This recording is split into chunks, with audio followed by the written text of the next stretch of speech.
pelikulang ito ay hango sa isang tunay na kwento ng pag-ibig. Isang lalaki ang magkasabay na nakikipagrelasyon sa dalawang babae. Gayunpaman, isa sa mga babaeng iyon sa huli ay kinailangan pang pitilin ang sarili niyang buhay upang masiyahan ang binata sa kanyang buhay kasama ang ibang babaeng kanyang itinatangi. Hello mga kaboso! Welcome back sa Netflix. Ang pelikula na ating matutunghayan ngayon ay pinamagatang Lovers na ipinalabas noong 1991.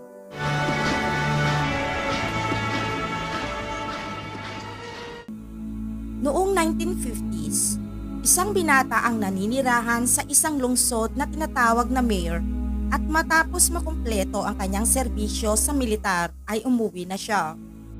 Malapit na niyang pakasalan ang kanyang kasintahang si Trini, ngunit kailangan muna niyang maghanap ng kanyang trabaho. Si Trini ay nagtatrabaho bilang isang kasambahay sa loob ng maraming taon at nakaipon na ito ng libu-libong dolyar.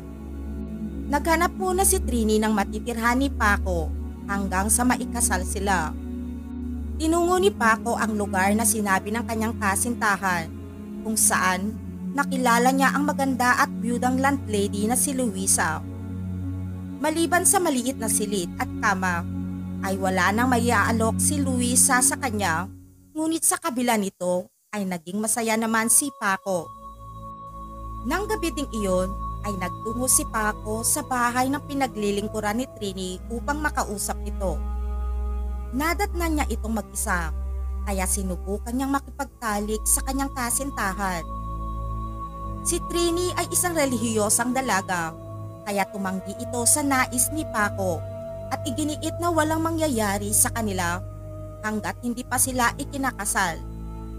Lumabas ang komandanteng amo ni Trini at naaktuhan niya ang pakikipaglandian ni Paco sa kanyang kasambahay. Pinayuhan nito si Paco na mas makakaiging humanap muna ito ng trabaho bago pakasalan ang kasintahan. Isang factory ang bagong bukas sa bayan, kaya sinabihan niya itong magtungo doon at mag-apply ng trabaho. Makalipas ang ilang araw ay nagsimula na magtrabaho si Paco. Ngunit alam ng ibang trabahador doon na walang kakayahan ang binata sa ganoong gawain. Nang makauwi na siya sa kanyang upahan matapos ng kanyang trabaho, ay naalala niyang wala sa kanya ang susi. Ang kanyang landlady ay wala pa doon, kaya kailangan niyang hintayin pa ito kinaumagahan. Nang dumating si Luisa ay pinapasok nito si Paco na walang kamalay-malay na nagkakagusto na ang landlady nang una pa lamang silang magkita. Alam nitong dumaranas si Paco ng paghihirap, kaya sinamantala niya ang pagkakataong mapalapit siya dito. Inakit niya ang lalaki at sinabing gusto niya ito. Nang hindi na makontrol ni Paco ang kanyang sarili, ay nakipagtalik ito sa landlady buong magdamag. Iyon ang unang beses na nagkaroon sila ng maaalab na sandali. Nadismaya sa kawalan ng pangunawa ni Paco, nagpasya si Trini na makipag-usap sa kanyang among babae tungkol sa issue. Hindi naman sineryoso ni Alicia ang sinabi ng kasambahay, kaya sinabihan nito si Trini na huwag masyadong mag-alala kay Paco dahil maaaring busy ito sa trabaho. Ni isa sa kanila ay hindi napagtanto na kailangan talaga nilang mag-alala dahil si Paco ay ganap nang nahulog sa alindog ni Luisa. Ngunit ang landlady ay isang makasariling babae na gustong kumita ng maraming pera hanggat maaari. Bukod sa pagtatrabaho sa isang tindahan, nagtatrabaho rin siya sa underworld mafia at naging saksi ayon sa isang kontrata. Sa una ay hindi natuwa si Paco na malaman na scammer si Luisa, kaya nagsimula itong makipagtalo. Ngunit pagkatapos ay inilihis nito ang kanyang atensyon sa pamamagitan ng pakikipagtalik sa kanya. Makalipas ang isang linggo sa araw ng Pasko, pinuntahan ni Paco si Trini. Sinubukan niyang ipaliwanag dito na abala siya sa paghahanap ng mas magandang trabaho kaya hindi siya bumibisita dito. Galit pa rin si Trini sa kanya, ngunit pinatawad siya nito nang humingi ito ng tawad. Nagsimula ang dalawang ito ng pagdiriwang ng Pasko at habang pinag-uusapan ang tungkol sa trabaho, sinabi ni Trini na kahit hindi siya makahanap ng mas magandang trabaho, ay maaari niya itong tulungan na magbukas ng bagong tindahan gamit ang kanyang ipon. Ito ay talagang ikinagulat ni Paco. Nagtataka siya kung paano nakaipon ang kasintahan ng napakaraming pera sa pamamagitan ng pagtatrabaho bilang isang kasambahay. Napuno ng excitement si Paco kaya hinalikan niya si Trini at sinubukang makipagtalik dito. Ngunit hindi siya nito pinayagan at itinulak siya dahil nais lamang nitong magkaroon ng pisikal na pagsisiping pagkatapos nilang maikasal. Naiinis sa inasal ng kasintahan, bumalik si Paco kay Luisa. Ngunit alam ng landlady ang tungkol sa kanilang relasyon ni Trini, kaya labis siyang nalungkot nang malaman na binisita niya ito. Sinabi ni Paco na si Luisa lang ang inaalala niya at kahit anong mangyari ay hindi na siya babalik pa kay Trini. Sa pagkaakalang siya lang ang mahal ni Paco ay naging masaya si Luisa at sinimulang halikan ang binata. Isang araw, nakita ni Luisa sina Paco at Trini habang naglalakad ang mga ito sa kalsada at sa paraan ng pakikipag-usap nito sa kanya, napagtanto ni Trini na tiyak may nangyayaring kakaiba. Naunawaan niya na si Paco ay may relasyon sa babaeng ito at inililihim ito ng kasintahan sa kanya. Nanatili itong tahimik kahit paulit-ulit niya itong tinatanong at tahimik lamang ito kaya sumiklab siya sa galit. Ipinagpatuloy pa din ni Paco ang kanyang relasyon kina Trini at Luisa nang hindi nababahala tungkol sa pinsalang maaaring idulot nito sa alinmang babae. Ilang oras niyang kasama si Trini habang pinaghihintay ang landlady na ikinagalit din ni Luisa. Gayunpaman, panandalian lang ang galit nang sumama si Paco sa kanya sa kwarto upang makipagsiping. Pag-uwi ni Trini, hindi niya mapigilang umiyak at sinabi sa kanyang amo na ilang araw nang nagsisinungaling si Paco tungkol sa pakikipagrelasyon nito sa isang byuda. Pinayuhan siya ni Alice na kung talagang mahal niya ito ay kailangan niyang akitin ang kasintahan sa paraang katulad ng dati.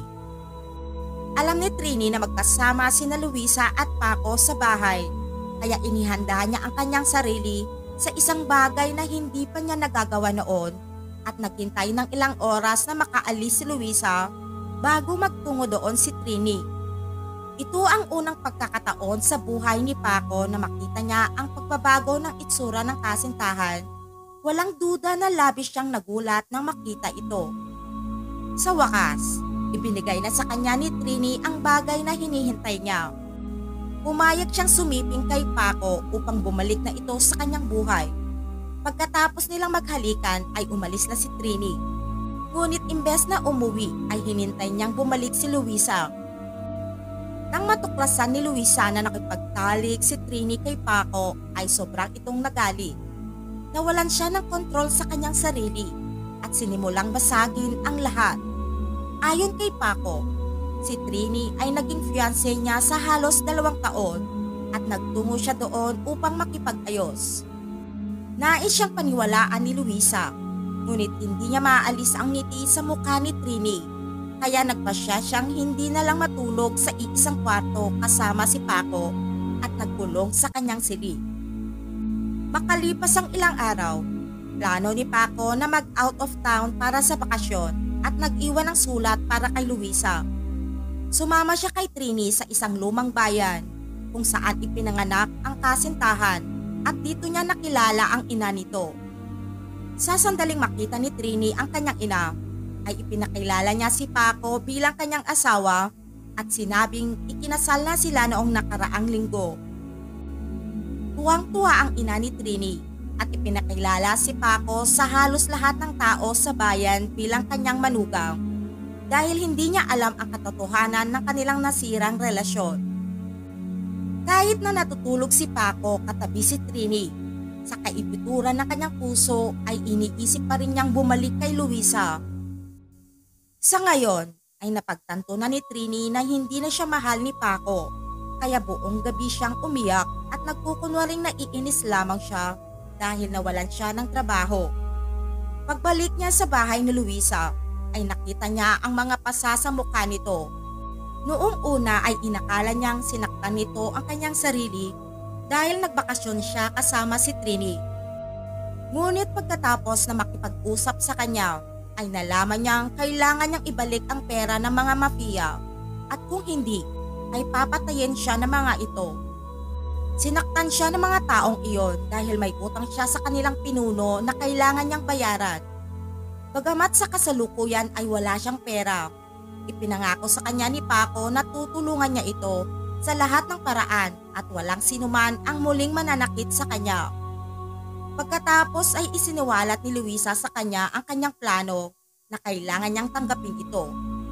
Ito ay kailangan niyang pakasalan si Trini at pagkatapos ng seremonya ay dapat niyang kunin ang lahat ng ipon ni Trini. Natigilan naman si Trini sa plano ni Paco nang sabihin nito sa kanya na nais siya nitong pakasalan para mawala na si Luisa sa kanilang landas. Nabanggit din niya na gusto niyang magbukas ng bagong club sa isang malaking lungsod para magsama na silang dalawa. Inakala ni Trini na nakahanap na si Paco ng mas magandang trabaho na magtungo ito roon. Masaya si Trini sa kanyang bagong buhay kasama si Paco matapos niyang pumayag na gastusin ang lahat ng kanyang ipon sa negosyong sinasabi nito. Gayunpaman, pagkaraan ng ilang araw habang nasa tren, naalala ni Trini si Luisa at ang pagtataksil nila ni Paco. Inisip niya na hindi naman siguro kasalanan ni Luisa ang anumang nangyari dahil lahat ng tao ay nagkakamali at bawat lalaki ay nahuhulog sa isang kaakit-akit na babae. Masaya si Trini na nagsisimula na siya ng panibagong buhay kasama si Paco. Ngunit lingid sa kanyang kaalaman na bukod sa kanilang dalawa, nakasakay din si Luisa sa tren na iyon upang bantayan sila at hindi lang si Luisa. Ilang underworld mafia din ang kasama niya sa paglalakbay. Nagpalipas si Paco ng oras ng mag-isa sa labas ng simbahan dahil hindi niya mapagpasyahan kung tama o mali ang desisyon niya na nakawan si Trini. Ngunit pagkatapos ng ilang oras ay bumalik siya sa kanilang tinutuluyan. Nadatnan niya si Trini na natutulog sa kama, yakap ang kanyang bag na puno ng pera sa kanyang tabi. Tumingin siya sa bag at nag-isip ng malalim kung dapat ba siyang magnakaw ng pera o hindi. Ngunit nang makita ang magandang pagkakataong ito, sa wakas ay nagtagumpay siya sa pagnanakaw ng pera at tahimik na pinuntahan si Luisa. Hinihintay niya si Luisa sa harap ng simbahan. At pagdating nito kinaumagahan ay dadalhin ng mga mafia na iyon si Trini sa isang peking bar kung saan ibibigay niya ang pera sa lalaking pinaghiraman ni Luisa ng pera sa pag-aakalang siya ang magbebenta ng kanyang club. Pagkatapos nito ay kukuha sina Luisa at Paco ng kaunting bahagi ng perang iyon at tatakas patungo sa ibang lungsod sa parehong araw. Nang marinig ang kanyang plano, sinabi niyang hindi na kailangan gawin ang lahat ng iyon dahil dala na niya ang lahat ng pera ni Trini. Ibinigay niya ang pera kay Luisa dahil nagpasya si Paco na manatili kay Trini at tumanggi siyang tumakas kasama si Luisa. Pagkarinig sa mga sinabi ni Paco ay umiyak si Luisa at nagbilin na kailangan niyang patayin ang kanyang kasintahan. Itinapon pa nito ang lahat ng pera sa kalye na nangangahulugang hindi pera ang nais ng babae. Nauunawaan ni Trini ang lahat ng mawala ang pera sa kanyang bag at tuluyang napahamak sa pagtataksil ni Paco. Ngunit sa pagkakataong ito, imbes na itago ang totoo, sinabi ni Paco rito ang lahat tungkol sa plano nila ni Luisa. Inamin niyang mahal na mahal niya si Luisa at hindi niya kayang mabuhay nang wala ito. Ngunit walang minahal si Trini sa kanyang buhay maliban kay Paco. Kaya naman, ang katotohanan ito ay dumurog sa kanyang puso. Nang mapagtanto niyang sinira ni Paco ang kanyang buhay at plano siyang iwan sa ere, ay nagkulong siya sa banyo. Naisip niyang wakasan ang buhay niya gamit ang labaha, Ngunit iniligtas ni Paco ang kanyang buhay sa pamamagitan ng pagsira ng pinto sa tamang oras. Niyakap siya ni Paco at nangakong hindi na siya lolokohin pang muli. Ngunit nasaktan ng todo si Trini at sinabi nitong ayaw na niyang mabuhay pa dahil lamang natakot si Paco na iwanan siya dahil sa pagtangka nitong pagpapatiwakal. Ngunit ang totoong mahal nito ay si Luisa, kaya hiniling nito sa kasintahan na wakasan na nito ang kanyang buhay. Pinuntahan ni Paco si Luisa at ipinakita sa kanya ang kanyang kamay na may dugo na nagsasabi sa kanya na sa wakas ay nagtagumpay na ang kanilang plano at ngayong wala na si Trini, maaari na nilang ipagpatuloy ang kanilang love story.